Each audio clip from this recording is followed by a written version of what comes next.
સવારના 5 વાગ્યાનો એલાર્મ, નળ સરોવર સુધીની લાંબી સફર અને એક એવું પક્ષી જેને જોવા માટે ઘણા બર્ડર્સ વર્ષો સુધી રાહ જુએ છે. સ્મોલ બટન ક્વેલ, જેને ગુજરાતીમાં ધોળા પગ બિલ બટેર કહેવામાં આવે છે. અને અમે આવ્યા છીએ આજે એક નાની અમથી બટન ક્વેલની શોધ કરવા માટે. ચોમાસાનો સમય થઈ ગયો છે. તમે મારી પાછળ વાદળછાયું એટમોસ્ફિયર જોઈ શકો છો.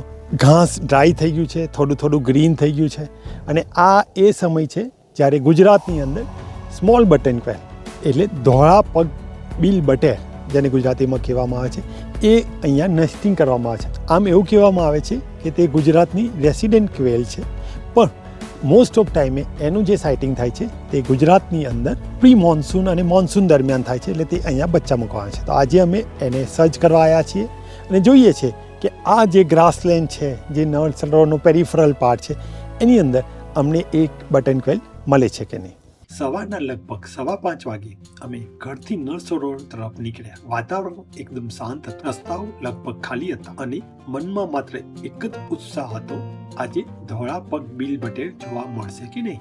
લગભગ 1 કલાકની મુસાફરી પછી અમે 6:20 નળ સરોવર ચોકડી પહોંચ્યા. અહીંથી અમે અકબરભાઈ સાથે તળાવના પેરિફરલ વિસ્તારમાં કે જ્યાં તાજેતરમાં ધોળા પગ બિલ બટેર જોવા મળી હતી ત્યાં જવા નીકળ્યા. પ્રવેશતા જ અમારું સ્વાગત કર્યું ચેસ્ટનટ બેલી સેન્ડ ગ્રાઉન્ડ, કે જેને ગુજરાતીમાં દેશી બટાવળો કહેવામાં આવે છે. અમે તેનું સાઇટિંગ તેના અવાજથી કર્યું. દૂરથી સંભળાતા તેનો કોલ સવારની શાંતિને જીવંત બનાવી રહ્યા. ઘણીવાર આ પક્ષીને જોવા પહેલા તેનો અવાજ સંભળાય છે અને નળ સરોવરની સવારની શરૂઆત માટે આનાથી બીજું શું હોઈ શકે. અમે તે સ્થળે પહોંચ્યા જ્યાં થોડા દિવસ પહેલા ધોળા પગ બિલ બટેર જોવા મળ્યા હતા. કેમેરો તૈયાર કર્યો, બિન બેગ ગોઠવ્યા અને પછી શરૂ થયું વેઇટિંગ.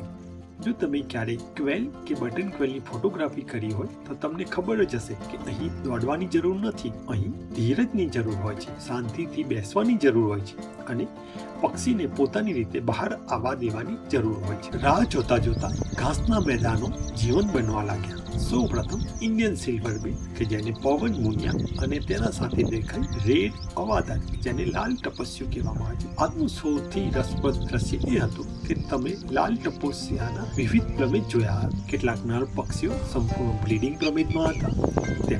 તેમનો તેજસ્વી રેડ કલર સવારના પ્રકાશમાં અદ્ભુત દેખાતો હતો, જ્યારે કેટલાક હજુ નોન બ્લીડિંગ પ્લમેજમાં હતા.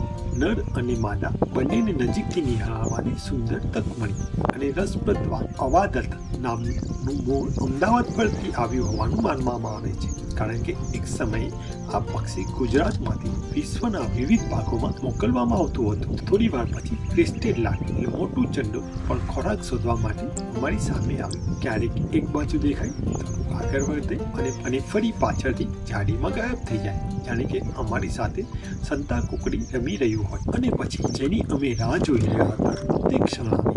અચાનક ઘાસની વચ્ચે થોડી હલચલ થઈ. અમારી નજર તરત જ તે દિશામાં ફરી. થોડીક સેકન્ડો કંઈ દેખાયું નહીં અને પછી એક નાનકડું પક્ષી ઘાસની વચ્ચેથી બહાર આવ્યું. ધોળા પગ બિલ બટેર. આખરે અમારું લક્ષ્ય અમારી સામે હતું. શરૂઆતમાં તે ખૂબ જ સાવચેત હતું. થોડું બહાર આવે અને પછી ઘાસમાં અદૃશ્ય થઈ જાય. અમે શાંતિથી તેની રાહ જોતા રહ્યા અને થોડાક સમય પછી તે જોડી ખુલ્લા વિસ્તારમાં આવી.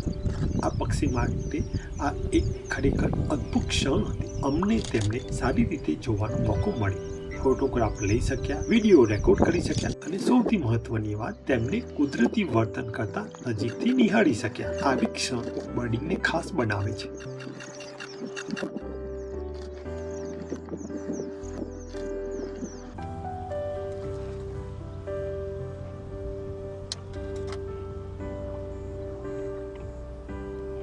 ધોળા પગ બિલ બટેર સાથે સુંદર સમય પસાર કર્યા પછી અમે પાન બગલીની શોધમાં નીકળ્યા. જોકે આજે બેટન જોવા મળ્યા નહીં, પરંતુ શોધ દરમિયાન અમને વિવિધ અવસ્થામાં ઘણા બગલા જોવા મળ્યા. કુદરતમાં દરેક શોધ સફળ થાય તેવું જરૂરી નથી, પરંતુ દરેક સફર કંઈક નવું જ શીખવી જાય છે. ઘરે પરત ફરતી વખતે અમને એક વધુ રસપ્રદ મુલાકાત પાઇટ કુકુ, કે જેને ચાતક કહેવામાં આવે છે, તેની જોડી.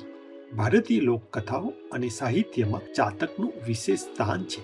તેને ઘણીવાર ચોમાસાના આગમન સાથે જોડવામાં આવે છે, પણ આજે અમારું ધ્યાન તેના વર્તન પર હતું. તે રૂવાટાવાળી ઈયળ પકડતી હતી, સૌ પ્રથમ તેઓ ઈયળના રૂવાટાવાળા ભાગમાંથી તેના ડાયજેસ્ટિવ પાર્ટને દૂર કરતા અને પછી તેને ખાતા. આ વર્તનને નજીકથી જોવું ખરેખર રસપ્રદ અનુભવ હતો. થોડું આગળ ખેતરમાં અમને ઇન્ડિયન રોલર કે જેને ચાસ અથવા દેશી નીલકંઠ કહેવામાં આવે છે તે જોવા મળ્યું. તેનો સુંદર વાદળી રંગ હોવા છતાં ઘણીવાર તે આસપાસના વાતાવરણમાં એટલું પડી જાય છે કે તેને શોધવું મુશ્કેલ બને છે. થોડા આગળ વધતા અમને એશિયન ઓપનબે, ફાટી ચાંટો, બ્લેક હેડેડ આઇબિસ, ધોળી કંકરસાળ અને પીઝન ટેલ ચકાના શ્વેત પંખ જલમાજર પણ ખોરાક શોધતો જોવા મળ્યો. એક જ વિસ્તારમાં આટલી વિવિધતા જોવી ખરેખર આનંદદાયક હતી. આજની સભામાં અમને ઘણા પક્ષીઓ જોવા મળ્યા. દેશી બટાવળાના અવાજથી શરૂ થઈને પવન મુનિયા અને લાલ ટપસિયાનું રંગીન ઝુંડ મોટા ચુંડુલે અમને વ્યસ્ત રાખ્યા. ચાતકે તેની રસપ્રદ શિકાર કરવાની રીત બતાવી અને અંતે આ સફરનું મુખ્ય આકર્ષણ ધોળા પગ બિલ બટન અને સ્મોલ બટન કે આવી ક્ષણો જ સવારના 5 વાગે ઉઠવાનું કારણ આપે છે. જો તમને આ વિડીયો ગમ્યો હોય તો લાઈક કરવાનું ભૂલશો નહીં. ચેનલ સબસ્ક્રાઇબ કરો અને કોમેન્ટમાં જરૂર જણાવજો આજના વિડીયોમાં તમને કયું પક્ષી સૌથી વધારે ગમ્યું. અને યુટ્યુબમાં જોઈ રહ્યા હોય તો હાઈપ આપવાનું ભૂલતા નહીં. અને તમે જોઈ રહ્યા છો એસ્કેપ ઇન્ટુ ધ વાઇલ્ડ અને ફરી મળીશું એક નવી વાઇલ્ડ લાઈફ સફર સાથે.